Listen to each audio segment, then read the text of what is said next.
Welcome to Fight for Life, a pro-life radio show discussing the ministry of First Choice Pregnancy Services here in Las Vegas. I'm Deborah, board member and executive director of First Choice Pregnancy Services. And I'm Jessica, logistics specialist at First Choice Pregnancy Services. We are ambassadors for the unborn. Welcome to the show. Good afternoon, friends. Thanks for joining us today. This is Jess and Deb. I have paper here, and I'm used to saying Deb and Jess, and it has Jess and Eve. This is Deb and Jess. So what if I made a mistake? Ambassadors on behalf of the babies, here to share real-life insights and stories in the fight for the unborn. This is Jess, and I'm bringing you the weekly update and some announcements from August 31st through September 6th of 2023. First Choice has provided 58 free pregnancy tests and 37 free ultrasounds to our patients. If you're tuning in for the first time, First Choice is a Christian, life-affirming nonprofit pregnancy center nestled in the center of Sin City, Las Vegas, Nevada, shining as a beacon of light from God who allows us to serve the women of this community in a crisis pregnancy. The clients we serve are mainly abortion-bound, but about 81% of our abortion-bound clients choose life after coming to First Choice. What sets us apart from others? Well, we are the only abortion reversal provider in Nevada, and because of our strategic location, we can intercept the women who are actively bound to abortion. It's vital to reach them with our free services and speak up for their defenseless child's life inside their womb. And it's even more critical that our listeners and supporters help join in the fight too. Without your support, the women searching for an abortion wouldn't have the many resources available to them at First Choice, like abortion reversals and the powerful tool found in ultrasounds. If you'd like to join the conversation today, call the radio station at 702-650-5588 and let them know that you want to sponsor us too. If you're joining us live on social media, you can interact with us. You can find us on Facebook and YouTube at FCPS Friends or on Instagram and Twitter at FCPS_friends. Deb? Well, we have David Garris back with us today. I think last time we were here, we were breaking him into this, and you guys should hear all that he's done since the last time he was here. So he's so used to media now, it's no sweat. We're going to run out of time again. So we have him back today. He was actually... He came to my house last week and met with Jess and I while we were sitting there trying to tackle a bunch of stuff away from First Choice, because it's really hard to get stuff done at First Choice. And Dave came over and was sharing with us a lot of the different things that he's been doing in the organization that he founded recently, and just talking about the different networking things that were available, and just said, man, he has so many resources. Yeah. And people have no idea how many resources are out there. But he's always a good person to bring into this conversation. So we were like, hey, let's circle back, bring him in, find out a little bit about some of the resources that he's found, what he's doing, because as he's pushing out his thing, he's also pushing out First Choice. So we want to let people know some of the awesome resources he's had. Maybe you could tell the story of our safety director actually called him a couple weeks ago. He had a young woman that was kicked out of her house by her parents, right, Dave? What was the story? Actually, okay. It's okay. I'll go ahead and I'll give you an idea. So, and I know Lewis did have the opportunity. Thank you. That worked. now I can hear myself. So I hope I don't get too loud on you. I know you had the opportunity to have Lewis come in and talk, which is excellent. I mean, very, very nice man. I appreciate his time and efforts. I can tell you that I received a phone call. It was in the evening, latter part of the evening, and he and Lewis had informed me that his wife had been in communication with a young woman, 17 years of age. She only spoke Spanish, so she was able to translate, and they were able to at least relay the message of what was going on. The way it was explained to me was that the young woman had actually made her way across the border, and actually had coyotes bring her across. And once she got on the American side, she was transported over to Nevada by allegedly the coyote's brother. at some point in time, they engaged in a sexual relationship, and she ended up finding out she was pregnant. At that point in time, not saying, she's young, maybe naive, and certainly now in a new country, very scary, turns around and decides to kind of hold on to this gentleman. And at one point in time, he became physically abusive towards her, to the point where she had actually ran away. And then he had told me that she had made her way to a shelter, but the shelter was very uncomfortable for her. And again, teenagers, I have some, so I know they're not necessarily the smartest at that age. We're working on them, right? But she had ran away from the shelter and went back to him. At that point in time, he became more physically violent. Of course, that became even more concerning. And at this point in time, he dropped her off at a park, just left her. She reached out to Lewis's wife and was letting her know that she's extremely scared, not knowing what to do next. And that's where I became involved. So Lewis called me up. And the front end to this story was that Lewis's wife, Lupa, had been in that day as her advocate.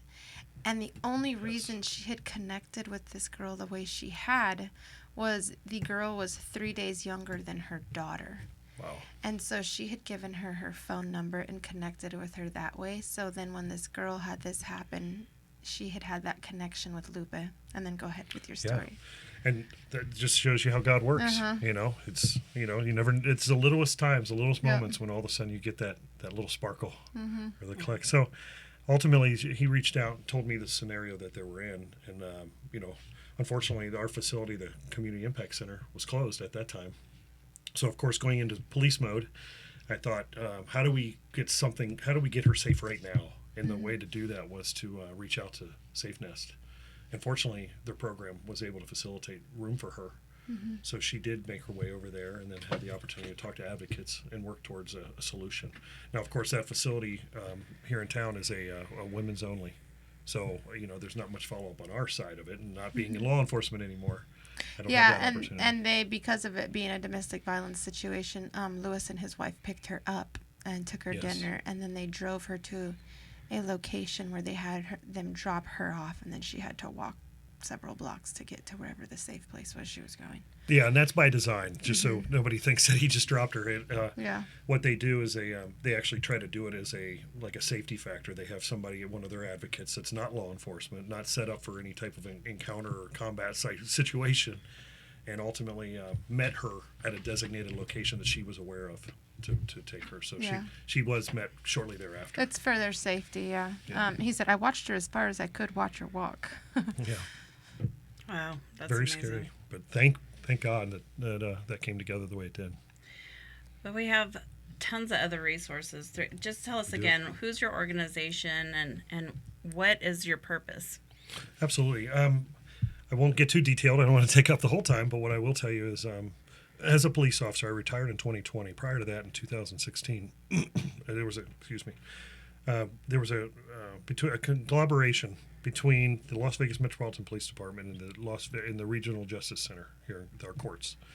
And what happened was Judge Beatty Yeager at the time had learned about a program through the Obama administration that was called Alternatives to Incarceration. And so we applied for that. And when we actually did receive the grant, it was a 2-year grant, and it allowed for us to address the crimes of quality of lifestyle crimes, such as petty larceny, trespassing, crimes that would be based on, say, homelessness or people that are desolate at that moment. So instead of us just going out as police officers and writing violations and fining people that don't have anything, and it's better to sit back and take the time and figure out what those folks need. So what that grant allowed us to do was to actually have to establish the Community Impact Center. It's the Las Vegas Township Community Center. It's over off of Royal Crest. And so we purchased the building, and to give you an idea, we have on Thursdays a sitting judge, which you'll get to see today. Wow. Our sitting judge is Judge Della Garza. Wonderful, wonderful lady. She grew up here in the community. And what happens is when folks come in, they come in based on the violation. Once they come in, they have the opportunity to meet with our counselors, and they take the time to find out what is it that they need. Sometimes it's as simple as an identification. We see folks sitting on the side of the highway soliciting money and stuff like that, and everybody's like, "Why don't you get a job?" or everything else. But when you sit back and you really have the time to talk to folks and find out what they need, that's usually what inhibits them from being able to do the things that everybody would expect them to do. So through that, fast forward, in retirement, I realized that the biggest challenge that we had between the courts and the police department was we couldn't go outside and solicit outside donations or funding or assistance in any manner. So I established the Hold Fast Nevada Foundation. And that was for the purpose of being able to facilitate that. So now on this side, I'm able to not only go out and market and talk about what our resources are, because the biggest thing is getting these out to the people. It's not about who comes in on a violation. It's about anybody that needs these things. Amen. Thank you. Which my ears perked up when we were having this conversation at Deb's house. I was like, oh, I know some people that need these things. Yes, and I would highly encourage anybody that really wants to look into our program, either come down and see us. You can always call us at 702-671-3811, or you can even go to our website. But what I'd like to tell you that is not just about the marketing aspect. It's about also saying, how do we go out, and now we have the ability to go out and ask for the things that people need. For example, yesterday we had a major, and I know a lot of people throughout the valley have been affected by the flooding. I just informed Dave that we're going to need his assistance. Oh, man. Go ahead, Dave. We did get hit hard. Yeah, of all times. The things that we don't want to spend the money on. Tell us what you were just going to tell us. Yeah, so with that, and then the last part is we develop resources. So not only are the resources, we know the resources are out there that when people want to help. The problem is we don't have that conversation. And bringing those people together creates that partners in the community. Just like as a policeman had said on my car, partners with the community. Well, what does that mean? Well, it's what we make it mean. If we don't take the time to go out and meet people, find out how they can help, or if they need help, then we don't really know how to fix our community. So that's our goal, is to get the word out there about the resources that are there. You do not have to receive a citation to receive help.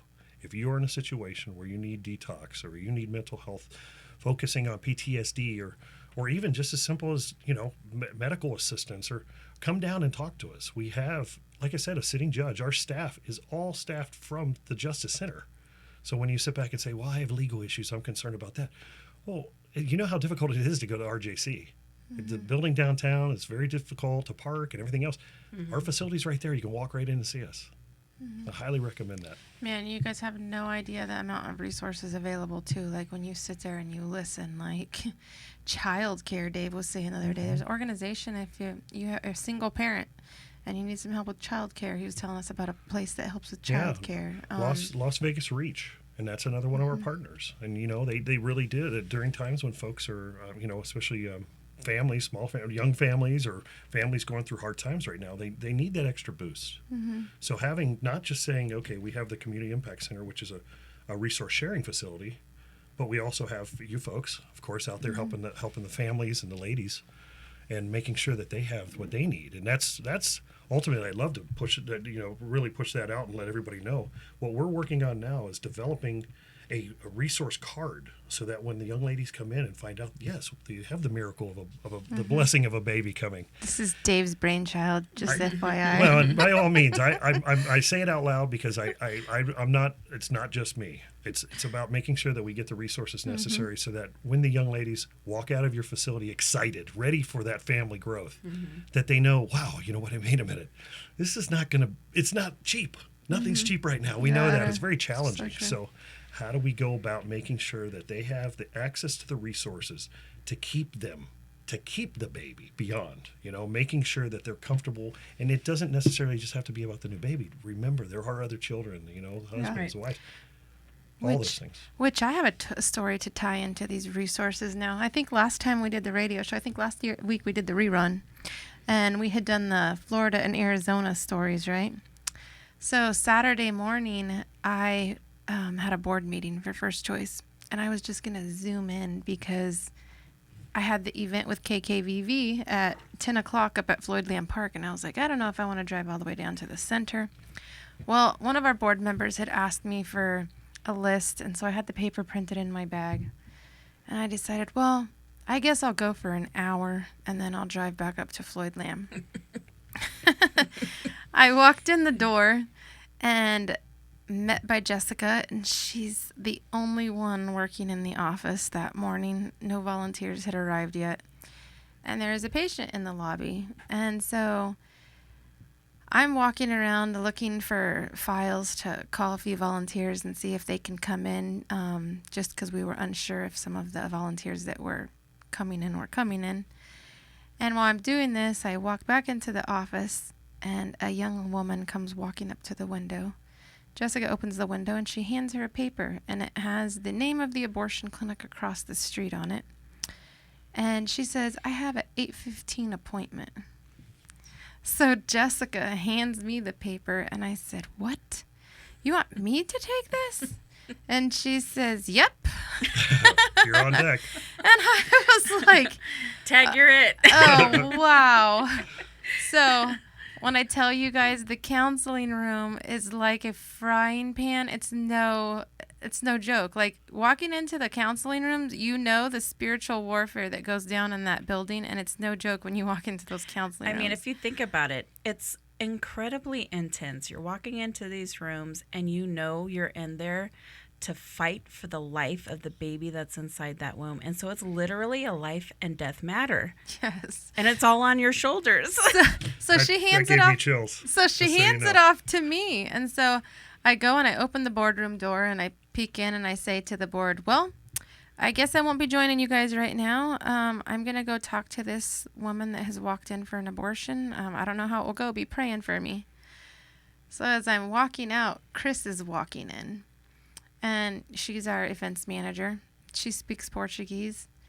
And I say, Chris, I'm going to go tell this lady that we're not the abortion clinic and see if she will stay. Do you want to join me? Yeah, I'll join you. I'd like to see how you guys do this. This was a training experience too. Yes. So we walk into the counseling room, and I inform the woman. I said, I was told that you think you have an abortion appointment here at 8:15. I want you to know that we are not the abortion clinic. We don't provide abortions, but these are the services that we do provide. And I told her that we would be willing to give her a free ultrasound at that moment to help her determine the viability of her pregnancy, if she even needed an abortion. I said, 1 in 4 pregnancies ends naturally. That might be something that you don't even need. You don't even know if you have a baby developed. You don't know how far along exactly you are. She thought maybe she knew, but wasn't sure. And so I asked her, would you be willing to stay for that? She had driven out of state from Utah. And so she ended up breaking down. She told us the story of what had happened, which was heartbreaking. Telling us how she was really struggling as a single mom. She has a young child that's 6 years old, and she had been raped by that child's father, who had just come back into his life to get to know him. And so she was like, I just can't. He was hoping that she would end up pregnant so that it would tie her to him and she'd have to take him back to help her. And she had gone and taken the morning after pill when it had happened, hoping that would prevent anything from taking place. And she was just really distraught over the whole situation, told us about some of her childhood and how difficult it was and how different she was trying to be for her child now.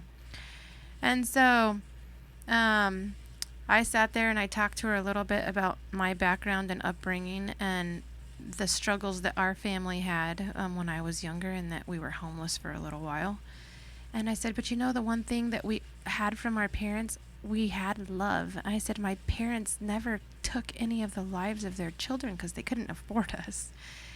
And so then Chris relayed to her part of her story, how she could relate to her in being violated. And it was so powerful to have different people with different stories relating to her where she was at. So we went back to ultrasound.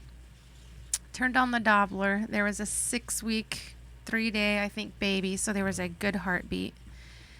We allowed her friend to come back, who, when she came back into the room, was like, What do you mean you're not getting an abortion? We're in the wrong place. Why are we here? I just need to make a phone call. And then we were like, oh, no, we got to get this woman out of here. Yeah. Bad business. Well, in the meantime, they had the family that was knocking on the window wanting to go get her.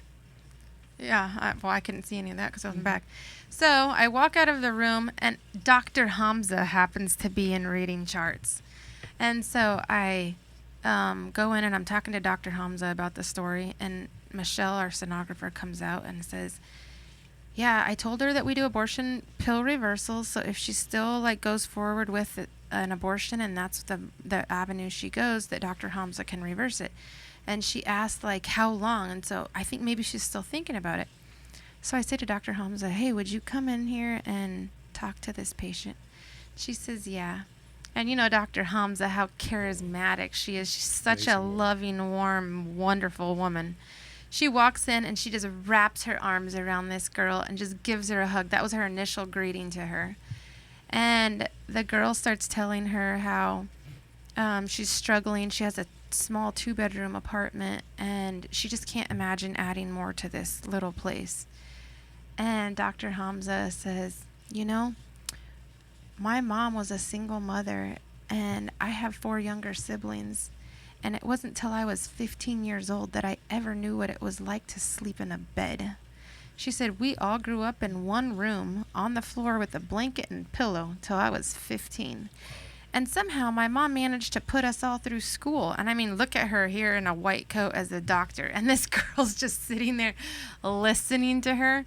And so she told us what her child's name was. And Dr. Hamza converted it into a female name and just said, hey, take his stuff and let her have his uniforms.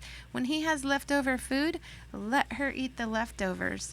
And so I had told her, I said, you know what faith is? Because she said, I go to church every Sunday. Like, I've been doing everything right. I just don't understand. And I just told her, I said, faith is trusting what you can't see. I said, when you make honoring choices, God will honor those choices.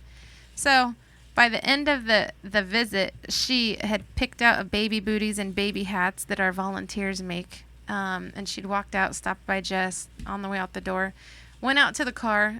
We were all watching the monitor for like 5 minutes. And they ended up leaving First Choice, and they went out to Sahara, did not go to the abortion clinic. Praise God. So I followed up with her last week, and I said, hey, I just want to call and see how you're doing and what happened. And she said, thank you so much. I went and I told my parents, because that was the majority of what she was scared about. And I told my mom what I was going to do, and my mom said, you are not a bad person. You are not a murderer. You do not do that. We will help you. And so the response of her parents was so much different than what she was fearful of. And she said, I told her there's pregnancy centers up there.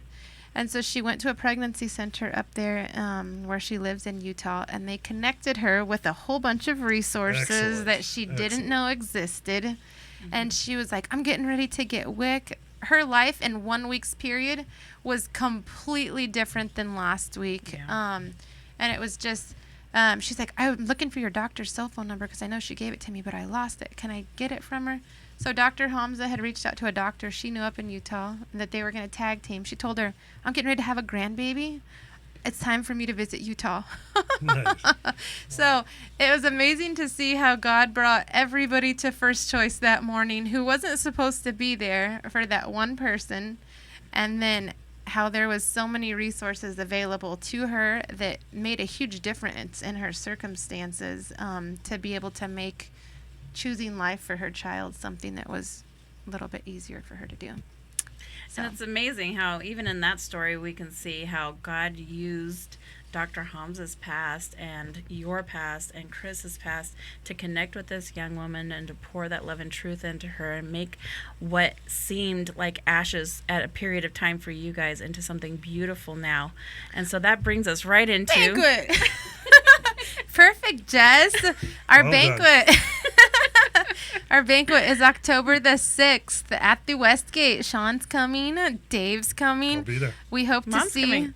Yes, my mom is sitting here on set quietly because she doesn't want to be on camera. Mm-hmm. But she's flying back in for that event with some of my family.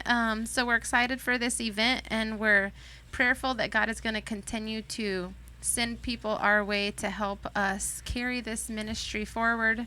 It's so important, and it's only by the grace of God that First Choice continues to stand, and God uses people to make that happen. So we need everybody to be involved in this ministry and helping us push forward with this event.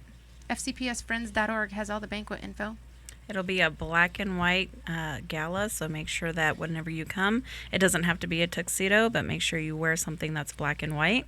We have something special planned with that. So again, you can get your tickets at fcpsfriends.org. If you have a silent auction item that you would like to donate, now is the time to get that to us as well. We hope you all have a blessed week. Thank you so much for joining us and for supporting the unborn lives. Thanks, Dave, for joining us. Thanks for having me.